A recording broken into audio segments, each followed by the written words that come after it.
Hello, Jamie from InkyandScrappy, sharing with you today InkyandScrappy's card series featuring Lawn Fawn's Pool Party stamp set. This is card 2 in this series. If you missed card 1, make sure to go back and check it out. This is a very simple shaker card.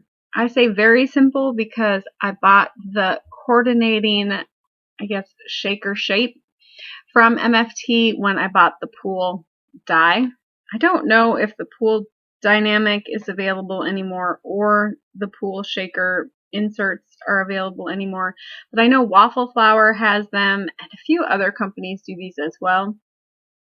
I don't use them as much as I probably should. I did buy a bunch when I bought my die just because we all know that they discontinue stuff, and so I wanted that option to be there for me quite readily. So I think I have a few packs of these and they work so super fast. So, when you're buying stuff, you think about ease of use, and that is definitely an ease of use. So I made sure my shaker bits were going to be thin enough to fit in there. There's plenty of room in there. And for this one's pool water, instead of using my normal MFT pool water stencil, I decided to bring in a different stencil just to show you that you don't need that pool water stencil to get a very similar look. This one is, I'm going to take a shot in the dark, the notebook, like the composition notebook stencil. I think it's from Brutus Monroe. Do not quote me on that one. I don't think it's on the stencil, and I don't have it listed anywhere. So I'm pretty sure that's where that one came from.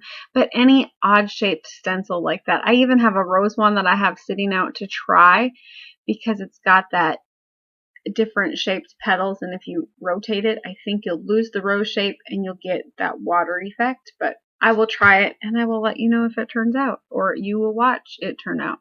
So I die cut my die on my base piece of paper here where I wanted my pool to sit, and then I'm just using some sticky double-sided adhesive and a thin line of glue to hold that shaker window in place.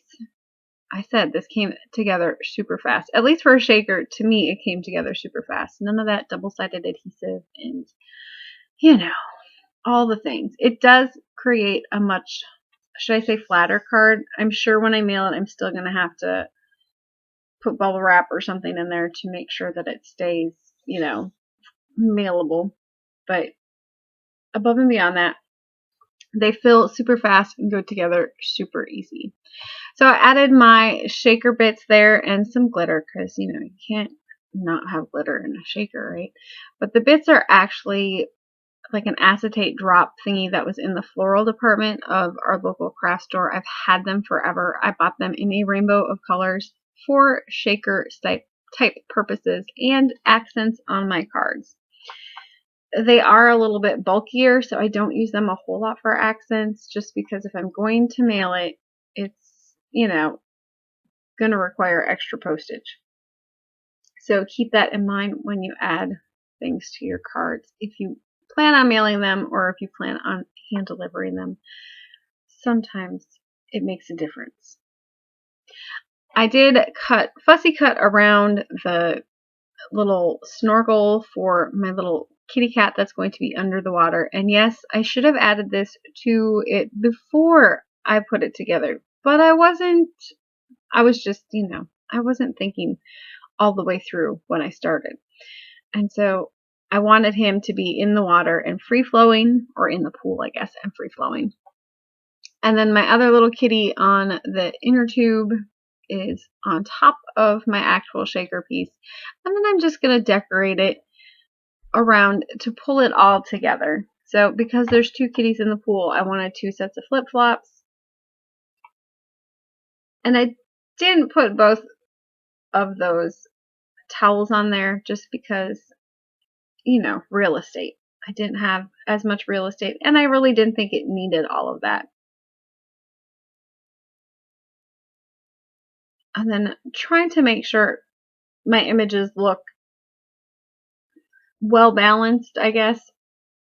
So this one does kind of follow what was Lawn Fawn's, or what is Lawn Fawn's sketch. I didn't even realize it really followed it until after the fact. But giving that diagonal look, it just pulls your eye across the card better, I think.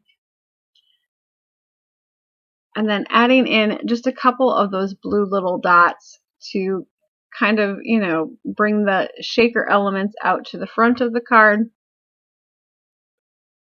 And then for the sentiment on this one, yes, I played with the shaker a lot. It was fun to watch the little kitty swim.